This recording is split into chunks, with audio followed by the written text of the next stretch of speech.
میں قرآن پڑھنے سے پہلے میں فلسفی پڑھتا تھا، میرا شوق تھا فلسفی پڑھنے کا، لیگل تھیوری پڑھتا تھا، کمپیریٹیو ریلیجن پڑھتا تھا، کمپیریٹیو لٹریچر پڑھتا تھا.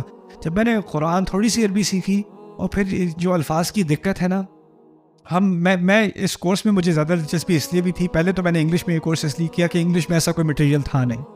قرآن کے ترجمے وغیرہ تو اویلیبل ہیں، اس کی کچھ کامنٹریز اویلیبل ہیں، لیکن اس طرح کا کام قرآن پر عربی زبان کے علاوہ اویلیبل نہیں ہے، عام طور پر اویلیبل نہیں ہے. اور پھر اب مجھے یہ موٹیویشن ہوئی کہ اردو میں بھی اس کام کو پیش کرنا چاہیے، کیونکہ ہمارے ہاں ماشاءاللہ تفاسیر تو بہت ہیں اور ان سے میں نے بہت فائدہ بھی اٹھایا ہے اردو تفاسیر سے. لیکن اردو تفاسیر اور عرب تفاسیر میں ایک بنیادی فرق ہے، اور جو فائدہ مجھے اردو تفاسیر میں ملتا ہے وہ عرب تفاسیر میں نہیں ملتا، اور جو فائدہ مجھے عرب تفاسیر میں ملتا ہے وہ اردو تفاسیر میں نہیں ملتا. اس کے بارے میں میں ایک کامنٹ آپ کو دے دوں، پھر آپ کو میں اگلی بریک دیتا ہوں. وہ یہ ہے کہ ہمارا جو کلچر ہے نا، خاص کر اس خطے کا، یعنی افغان سے لے کے فارسی کلچر سے لے کے ہند کا جو کلچر ہے نا، یہ ایک فلسفی قومیں ہیں.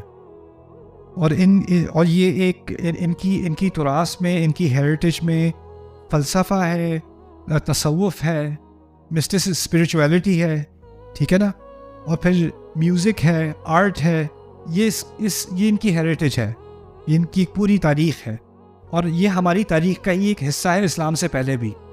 ٹھیک ہے، اسلام جب کسی نئی نسل کے پاس پہنچا نا، تو اس نسل کی پہلے کوئی جینیٹکس تھی، ان کی پہلی ایک طرح کی سوچ تھی، اور اس سوچ اور اس نظریے کے حساب سے جب انہوں نے قرآن کو پڑھنا شروع کیا تو ان کی لینز کوئی اور تھی. ان کو وہ چیزیں نظر آئیں جو عرب اپنے کلچر سے نہیں دیکھتے تھے.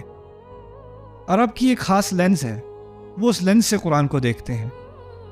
فارس کی ایک خاص لینز ہے، اہل فارس خاص لینز سے قرآن کو دیکھتے ہیں. افریقی لینز اور ہے، یہاں کی لینز، ہمارے اس خطے کی لینز اور ہے.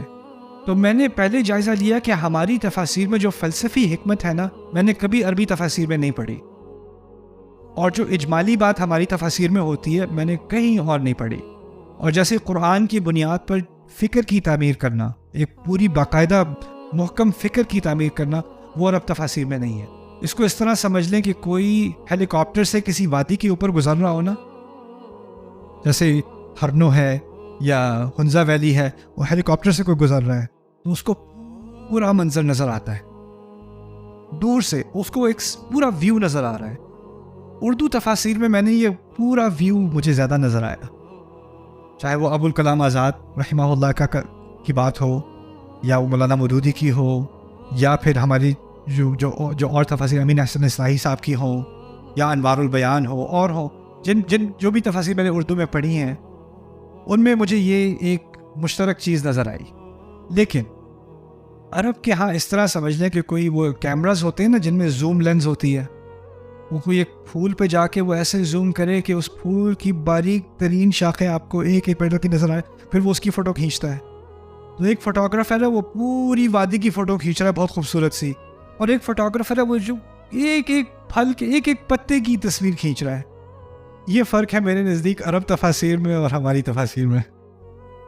تو یہ کہنا کہ یہ اس سے بہتر ہے یا وہ اس سے بہتر ہے یہ غلط ہے. ان کا کلچر ایسا تھا، وہ ایک ایک باریک چیز پر ان کی نظر ہوتی تھی. لیکن اگر آپ ہمیشہ زوم ان کرتے رہو گے نا تو کیا ہوگا، آپ کو اس بات کا خیال نہیں رہے گا کہ آپ کس وادی میں ہو. اور اگر آپ باہر سے وادی کی بات کرتے رہو گے تو کس بات کا لحاظ نہیں رہے گا کہ اس کے اندر کیا کیا چھوٹے چھوٹے موتی، کیا کیا خوبصورت چیزیں پائی جاتی ہیں. جیسے مائکرو ویو، میکرو ویو ہے نا.